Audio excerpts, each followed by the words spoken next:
Hola chicos, ¿cómo andan? Bueno, bienvenidos a un nuevo video. En esta oportunidad vamos a ver glucólisis anaeróbica. Exacto, vamos a ver todos los pasos a seguir, todas las reacciones que realizan diferentes enzimas para transformarme una glucosa libre que llega a las células somáticas de nuestro cuerpo. ¿A partir de qué? A partir de los nutrientes que ingresan a nuestro organismo por medio de los alimentos, y esta glucosa libre va a atravesar una serie de reacciones que la van a transformar en ¿qué? En 2-piruvatos. Entonces vamos a ver todas las reacciones químicas que ocurren paso por paso, viendo cuáles son las enzimas que actúan y qué es lo que catalizan específicamente. Así que bueno, arrancamos.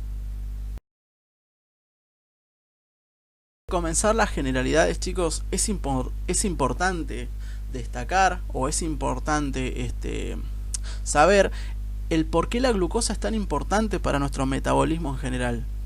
La glucosa, al igual que los ácidos grasos, al igual que el glicerol o al igual que los aminoácidos, constituyen una fuente de energía importante para todas nuestras células somáticas. Pero más allá de eso, la glucosa tiene algo en particular, ya que es la única fuente de energía que puede recibir nuestro sistema nervioso central. ¿Qué significa esto? Que nuestro cuerpo, nuestro organismo, va a tener distintos sistemas biológicos que van a tener como objetivo mantener las concentraciones de glucosa en sangre a disponibilidad de nuestro sistema nervioso. Esto significa que todas nuestras células van a utilizar glucosa como fuente de energía, pero siempre van a priorizar de que el sistema nervioso tenga glucosa a disponibilidad. Es por eso que es tan importante siempre obtener glucosa, y es por eso también que la vía de aminoácidos como también la vía de lípidos siempre van a unirse o van a formar diferentes productos que van a terminar uniéndose a la vía de carbohidratos, sea glucólisis, ciclo de Krebs o a la mismísima cadena respiratoria. Entonces, bueno, comenzamos con las generalidades, chicos. Primero, es un proceso catabólico que genera la ruptura de la glucosa. Recordemos que gluco viene de hidrato de carbono, de glucosa, y lisis viene de ruptura. Entonces, ¿qué es lo que sucede en este proceso de glucólisis? La ruptura de la glucosa. ¿Por qué necesito romper la glucosa? Porque esta glucosa, chicos, tiene que viajar a la mitocondria. ¿Para qué?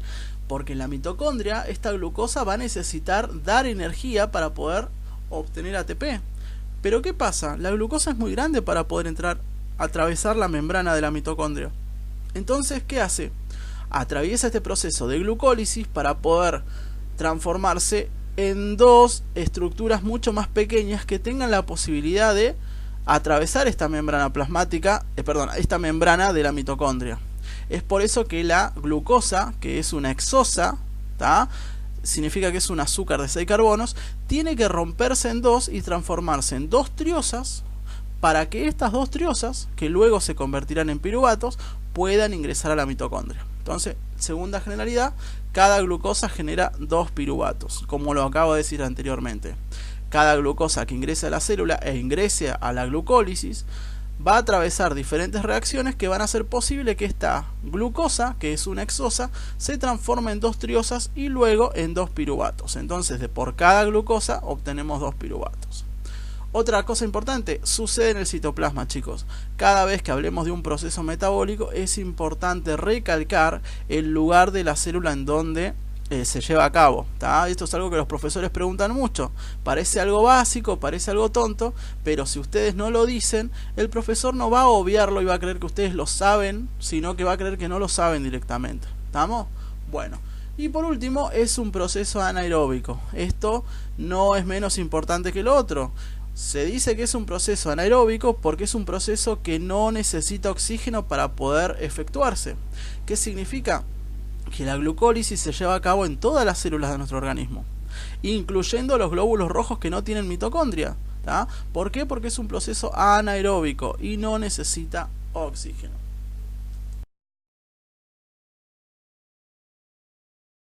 Bueno, chicos, glucosa. ¿Qué decimos de la glucosa? Es un monosacárido. Pero bueno, vamos a recordar que cuando hablamos de hidratos de carbono, lo podemos clasificar primero en los hidratos de carbono más grandes que hay.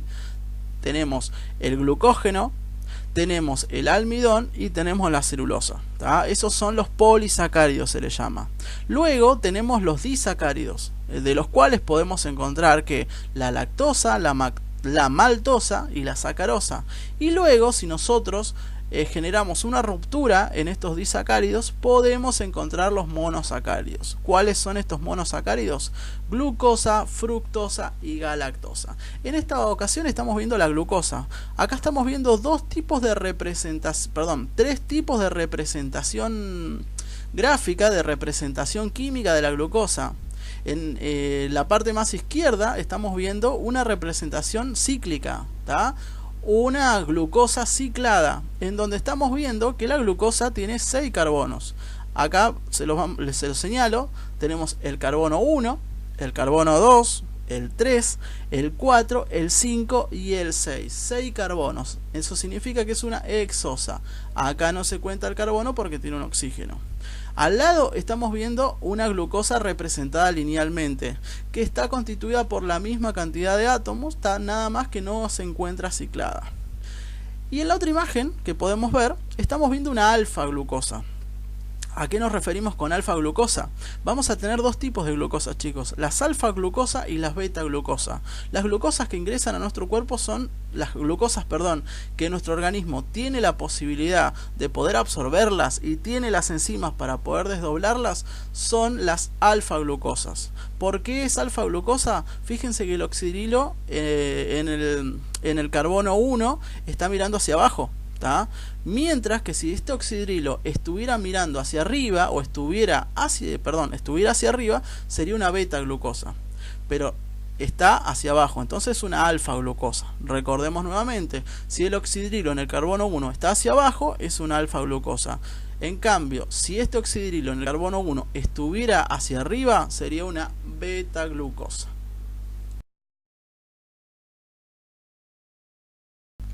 Vamos a comenzar entonces, chicos, a ver el proceso de glucólisis. Vamos a ir viendo paso por paso. Es importante saber que toda glucosa que ingresa a la célula va a ingresar de un lugar de mayor concentración a un lugar de menor concentración. ¿Se entiende? Cada vez que nosotros consumamos algún determinado alimento que sea rico en carbohidratos, los niveles de glucosa en sangre van a aumentar. Y cuando aumentan estos niveles, va a haber mayor glucosa fuera de la célula que adentro, y eso va a hacer que la glucosa quiera ingresar. También va a recibir ayuda de una hormona llamada insulina, la cual va a activar determinados canales GLUT para que esta glucosa pueda ir desde el líquido extracelular al líquido intracelular. Pero luego de esto, la glucosa se llenaría, el líquido intracelular se llenaría de glucosas y la glucosa tendería a salir o querría salir. Es por eso que la célula toma las precauciones necesarias para evitar de que la glucosa vuelva a escaparse o evitar de que la glucosa vuelva a irse al torrente sanguíneo. ¿Cuáles son los recaudos que toma la célula? Agregarle una carga negativa a esta glucosa. ¿Por qué le agrega esta carga negativa? Ya que si entra una glucosa y la célula le agrega una carga negativa muy fuerte, esta glucosa, por más que haya un canal abierto, no va a volver a salir. ¿Por qué? Porque no va a haber una afinidad entre esta carga negativa y el canal de la célula. ¿Se entiende? Entonces, ¿qué sería esta carga negativa? Le va a agregar un grupo fosfato. Entonces, el primer paso de la glucólisis es transformación de la glucosa 6-fosfato. ¿A qué nos referimos con esto? Bueno, recordemos que la glucosa, ¿cuántos carbonos tenía? 6 carbonos. Entonces, ¿qué va a suceder? Cuando ingresa una glucosa libre a la célula, va a venir una enzima llamada hexoquinasa, y esta enzima, ¿qué va a hacer? Va a agarrar un grupo fosfato que hay en el citoplasma y lo va a agregar al carbono 6 de la glucosa. Pero para que pueda hacer esto, recordemos que para colocar un grupo fosfato en un determinado carbono de la glucosa, se necesita gastar energía. ¿Estamos? Entonces, por lo tanto, esta hexoquinasa, para poder agregar este fosfato en el carbono 6, va a utilizar un ATP. Va a utilizar un ATP y va a desprender un ADP. Para que pueda hacer este proceso es importante, va a necesitar un ion de magnesio. ¿Tá? Entonces, utiliza un ion de magnesio y gasta un ATP. ¿Para qué? Para poder guardar la energía en el enlace fosfodiéster que va a unir este grupo fosfato al carbono 6 de la glucosa. Es por eso que ahora se va a llamar glucosa 6-fosfato. El siguiente paso se denomina isomerización. ¿A qué nos referimos con isomerización? Podemos definir isomerización como el proceso químico mediante el cual una molécula es transformada en otra molécula, pero la molécula nueva, esa molécula que se transformó, va a poseer la misma cantidad de átomos. O sea, que cuando yo cambie la forma en el espacio de una molécula a otra, no le agregué nada ni tampoco le quité nada. De este modo, se dice que la primera molécula es un isómero de la segunda, o también podemos decir que la segunda molécula es un isómero de la primera. En algunos casos y para algunas moléculas, la isomerización puede suceder espontáneamente. De hecho, algunos isómeros poseen aproximadamente la misma energía de enlace, lo que conduce a que se presenten en cantidades más o menos iguales que se interconvierten entre sí, podríamos decirlo, ¿no? Entonces, en este paso va a venir una enzima denominada isomerasa, y lo que va a hacer esta enzima es transformarme la glucosa 6-fosfato que se había conseguido en el paso anterior por la adición del grupo fosfato en el carbono 6, la va a transformar ahora en una fructosa 6-fosfato. Recordemos que la glucosa y la fructosa ambas son hexosas, entonces ambas van a seguir conservando estos 6 carbonos. Entonces, ¿cuál es la enzima que realiza esta forma en el espacio de la glucosa para transformarla en fructosa? Una isomerasa. Acá le vamos a decir fosfoglucoisomerasa. Entonces, ¿qué hace esta fosfoglucoisomerasa? Isomeriza a la glucosa 6-fosfato. ¿Cómo? Transformándola en fructosa 6-fosfato. Le cambió el orden de los carbonos, el orden de sus compuestos en el espacio, pero no alteró la estructura química en sí, sino que la fructosa 6-fosfato sigue teniendo la misma cantidad de carbonos, la misma cantidad de hidrógenos, ¿se entiende? El mismo grupo fosfato que la glucosa 6-fosfato, nada más que está constituida de manera distinta en el espacio al producto anterior. ¿Estamos?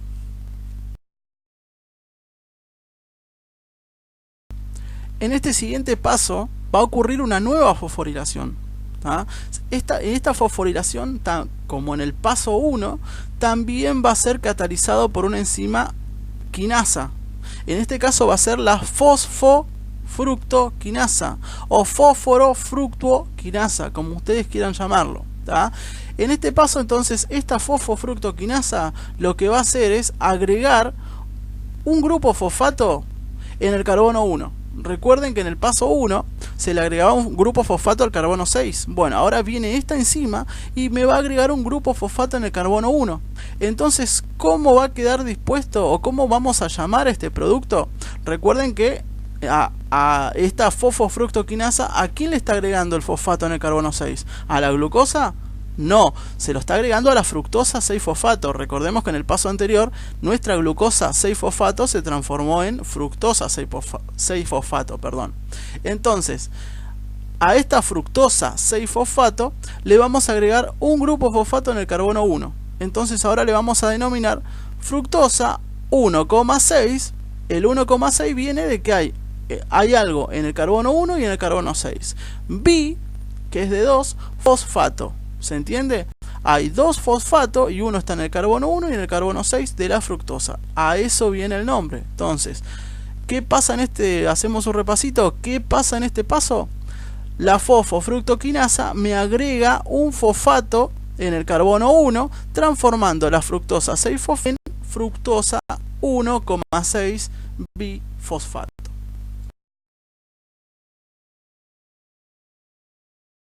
Recordemos que la glucosa necesita atravesar el proceso de glucólisis para poder ingresar a la mitocondria. ¿Por qué no puede ingresar a la mitocondria? Porque la glucosa es un compuesto de muy alto peso molecular y eso hace posible de que no tenga una afinidad con la membrana de la mitocondria. Es por eso que la glucosa, que la finalidad de este proceso es transformar la glucosa en 2 moléculas mucho más pequeñas llamadas piruvatos para que estos puedan ingresar a la mitocondria. Entonces acá, en este paso, que se va a llamar ruptura de la fructosa en 2 triosas, vamos a ver cómo esta fructosa 1,6 bifosfato es escindida o es fragmentada en dos fragmentos, valga la redundancia. Si esta era una hexosa, la fructosa, ahora a partir de esta fructosa vamos a obtener dos triosas, ¿se entiende? Va a venir una enzima llamada aldolasa, que es, pertenece a la familia de las liasas. ¿Y qué va a hacer esta enzima? Me va a partir la fructosa en dos, la va a romper en dos esta fructosa, ¿tá? Y voy a obtener dos triosas. ¿Cuáles van a ser las triosas que voy a obtener acá? La dihidroxiacetona fosfato, ¿tá? Y gliceraldehído 3-fosfato. Estas dos triosas van a seguir un camino para poder transformarse en piruvato. Pero ojo, el gliceraldehído 3-fosfato, ¿tá?, que va a atravesar una serie de reacciones químicas, va a poder llegar a transformarse en un piruvato, perdón. Pero la dihidroxiacetona no va a poder llegar a transformarse en un piruvato, porque no tiene las enzimas necesarias para poder transformarse en piruvato. Pero sí tiene las enzimas necesarias para poder transformarse en un gliceraldehído 3-fosfato. Entonces, ¿qué va a hacer esta dihidroxiacetona 3-fosfato? Se va a transformar en un gliceraldehído 3-fosfato y va a seguir la misma ruta que el gliceraldehído que estaba al lado de ella, ¿tá? Entonces, las dos van a seguir la misma ruta para terminar transformándose en un piruvato cada una. Pero la dihidroxiacetona fosfato va a ser un paso de más, porque necesita transformarse en gliceraldehído 3-fosfato. ¿Cuál es la enzima que transforma la dihidroxiacetona fosfato en gliceraldehído 3-fosfato? Una isomerasa, chicos. Se llama triosa fosfato isomerasa, la que va a convertir. ¿Ah? ¿Y cuál es la enzima que rompe la fructosa para transformarla en dos triosas? Una aldolasa, que viene de la familia de las liasas. ¿Estamos? Algo importante también del gliceraldehído 3-fosfato, una de las formas en las cuales nosotros podemos obtener gliceraldehído para que ingrese en esta ruta de la glucólisis es también a partir de un glicerol. Entonces, esta transformación de glicerol en gliceraldehído 3-fosfato. Y eso lo vamos a ver en otros videos en el metabolismo de lípidos. En este paso, chicos, las dos triosas que habíamos obtenido en el paso anterior van a seguir su camino para poder transformarse en un piruvato. ¿Ah? Entonces, este gliceraldehído 3-fosfato, que vamos a tener dos gliceraldehído 3-fosfato. Recordemos que el primer gliceraldehído 3-fosfato lo obtuvimos de la fructosa 1,6 bifosfato. Y el otro gliceraldehído 3-fosfato lo habíamos obtenido ¿de dónde? De la dihidroxiacetona fosfato, que se transformó en un gliceraldehído 3-fosfato mediante una isomerasa. Bueno, ¿qué sucede con este gliceraldehído 3-fosfato? Viene una enzima y le agrega un grupo fosfato más, ¿tá? Esta enzima va a ser una oxidorreductasa. ¿Qué va a hacer esta oxidorreductasa? Le va a agregar un fosfato en el carbono 1. ¿Qué hace? Le va a agregar un fosfato inorgánico. Significa que este fosfato inorgánico que se le agrega no va a gastar ATP. ¿Se entiende? Entonces, cada vez que le agreguemos un fosfato inorgánico a un compuesto, no gastamos ATP. Entonces, antes era gliceraldehído 3-fosfato, ahora se llama gliceraldehído 1,3, significa que hay un fosfato en el carbono 1 y un fosfato en el carbono 3, ¿tá? Bifosfoglicerato. Pero ¿qué más le sucedió a este compuesto para poder transformarse en un glicerato? Vino esta oxidorreductasa. Recordemos que hacían las oxidorreductasas, reducían y oxidaban algún compuesto, ¿tá? Esta oxidorreductasa lo que va a hacer es quitarle dos hidrógenos a este gliceraldehído 3-fosfato. Por algo, este paso se denomina oxidación y fosforilación del gliceraldehído 3-fosfato. ¿Qué significa que estamos oxidando al G3P? Si lo estamos oxidando, recordemos que le estamos quitando hidrógenos, ¿tá? Entonces, si el paso se llama oxidación y fosforilación del gliceraldehído 3-fosfato, significa que estamos extrayéndole hidrógenos al G3P y al mismo tiempo lo estamos fosforilando, le estamos agregando un grupo fosfato. Entonces, ¿qué hizo esta oxidorreductasa? oxidó al gliceraldehído 3-fosfato, le quitó 2 hidrógenos. ¿Y a quién le dio estos 2 hidrógenos? A la coenzima NAD oxidada, que cuando agarró los hidrógenos, ahora le vamos a decir coenzima NAD reducida. ¿Tá? ¿Cómo se llama la enzima que hace esto? Se denomina, chicos, fosfato deshidrogenasa, o podemos decirle gliceraldehído 3-fosfato deshidrogenasa. ¿Estamos? Genial. Entonces, en este paso, a este compuesto se le quita 2 hidrógenos, significa que al quitarle hidrógeno oxidamos al G3P y al mismo tiempo le agregamos un fosfato en el carbono 1, transformando de gliceraldehído 3-fosfato a 1,3 bifosfoglicerato. El siguiente paso lo vamos a denominar fosforilación a nivel de sustrato. ¿Se acuerdan que era fosforilación a nivel de sustrato? Lo habíamos visto en videos anteriores. Era la formación de ATP que se llevaba adelante ¿en dónde? En el citoplasma. Bueno, ¿qué sucede acá, chicos? Esta va a ser la transformación de 1,3 bifosfoglicerato a ¿qué? 3-fosfoglicerato. El título ya nos está diciendo que le vamos a quitar un grupo fosfato. ¿De dónde? Del carbono 1. Entonces, ¿quién le quita a este grupo fosfato? Una quinasa. Específicamente, la fosfoglicerato quinasa. ¿Qué hace esta fosfoglicerato quinasa? Le extrae el grupo fosfato del carbono 1 y ese grupo fosfato, al extraerlo, se desprende, ¿tá? Este grupo fosfato, y la energía que estaba dispuesta en este enlace fosfodiéster va a ir a un ADP circundante, y este ADP, al recibir esa energía y ese grupo fosfato, se va a transformar en ATP. Entonces en este paso, chicos, estamos ganando un ATP, pero recordemos que lo vamos a multiplicar por 2, porque ¿cuántos 1,3 bifosfoglicerato habíamos conseguido hasta acá? 2, porque arrancaron 2 G3P, ¿se entiende? Entonces ahora vamos a ganar 2 ATP, 1 por cada 1,3 bifosfoglicerato, que se transformó en 3 fosfoglicerato.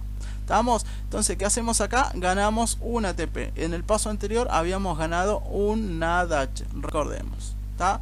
Genial. Entonces, el paso de 1,3 bifosfoglicerato a 3-fosfoglicerato nos da la ganancia de un ATP. Es por eso que se llama fosforilación a nivel de sustrato. Cada vez que hablemos de una mutación en el metabolismo, vamos a referirnos obviamente a una enzima denominada mutasa. La mutasa, chicos, no va a gastar energía. ¿Y cuál es la función de las mutasas? Es trasladar de un lugar a otro dentro del mismo compuesto, trasladar un grupo fosfato. Entonces ya se imaginan qué es lo que va a hacer esta mutasa en este paso denominado mutación, transformando de 3-fosfoglicerato a 2-fosfoglicerato. ¿Tá? Exacto, chicos, va a trasladar el grupo fosfato desde el carbono 3 hacia el carbono 2. ¿Tá? Va a mutar este fosfato, lo traslada. Entonces, a partir de eso, vamos a transformar, le vamos a decir 2-fosfoglicerato. ¿Por qué? Porque ya no está en el carbono 3 ese grupo fosfato, sino que ahora va a estar en el carbono 2. ¿Cuál va a ser la enzima que va a realizar esto? Una mutasa, o también podemos decirle fosfoglicmutasa.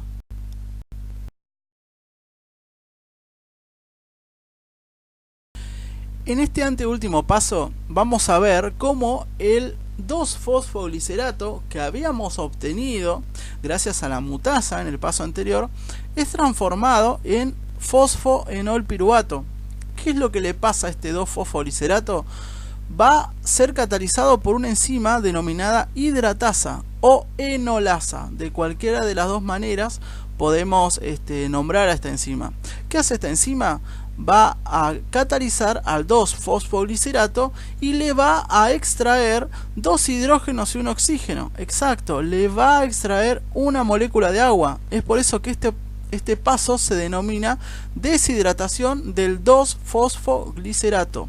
Entonces, ¿qué hace esta enzima? La enolasa o hidratasa le quita una molécula de agua al 2-fosfoglicerato y en ese momento ese compuesto se transforma en fosfoenolpiruvato. este fosfonol piruvato, tengamos en cuenta que sigue teniendo el grupo fosfato en el carbono 2. ¿tá? Entonces, ¿qué es lo que ganamos acá? Una molécula de agua simplemente, para que la enolasa, al quitarle esta molécula de agua, me transforme el 2-fosfolicerato en fosfoenol piruvato. En el último paso de la glucólisis, vamos a ver cómo el fosfoenol piruvato se transforma a piruvato con la pérdida de una molécula de ATP. En realidad, con la pérdida de un grupo fosfato y la ganancia de una molécula de ATP. ¿Quién hace esta reacción? ¿Quién hace posible esta reacción? La piruvato quinasa. ¿Qué va a hacer la piruvato quinasa? Va a extraer el grupo fosfato que está en el carbono 2 del fosfoenol piruvato y se lo va a dar a una molécula de ADP. Entonces, una molécula de ADP se va a transformar en una molécula de ATP por acción de la piruvato quinasa. Entonces, este compuesto que era fosfoenol piruvato, al extraerle grupo fosfato, se va a transformar en enol piruvato. Y ese enol piruvato, de manera instantánea, se va a transformar en piruvato, o también denominado ácido pirúvico. Este ácido pirúvico que obtenemos es capaz de ingresar a la mitocondria y dirigirse directamente al siguiente proceso que se va a denominar descarboxilación oxidativa. Eso va a suceder en el caso de que haya oxígeno, de que haya presencia de oxígeno, de que la célula siga una vía aeróbica. En el caso de que la célula se quede sin oxígeno, como por ejemplo en el músculo en ejercicio o el glóbulo rojo, este ácido pirúvico o piruvato va a seguir otra vía que se llama fermentación láctea, que es la formación de ácido láctico, que va a incluirse en el ciclo de Cori. Entonces vamos a repasar qué fue lo que ganamos, cuáles son los productos o las ganancias que tuvimos en esta glucólisis. Recordemos que ganamos 4 ATP. Hagamos la cuenta en dónde fue que ganamos estos 4 ATP. Pero al mismo tiempo perdimos 2 ATP. ¿Tá? ¿Dónde perdimos estos 2 ATP? Recuerden el primer paso, que es la adición del grupo fosfato al carbono 6. Cuando transformamos glucosa libre en glucosa 6-fosfato, gastamos un ATP. ¿tá? Ahí ya gastamos un ATP. Y luego gastamos otro ATP cuando colocamos la fructosa, le agregamos otro fosfato en el carbono 1. Cuando formamos fructosa 1,6-difosfato, ahí gastamos 2 ATP. Y luego más adelante ganamos 4. Entonces, de los 4 ATP que ganamos, le restamos esos 2, entonces nos da una ganancia de 2 ATP. Luego ganamos un NADH también en uno de los pasos anteriores, pero lo vamos a multiplicar por 2 porque fueron 2G3P que pudimos obtener a partir de una molécula de glucosa. Entonces siempre desde el momento de que la fructosa se rompió y se transformó en 2 triosas, siempre vamos contando por 2. ¿Cuál es la ganancia total entonces de la glucólisis? 2 moléculas de ATP, 2 moléculas de NAD reducido y 2 moléculas de agua. ¿Estamos? Genial.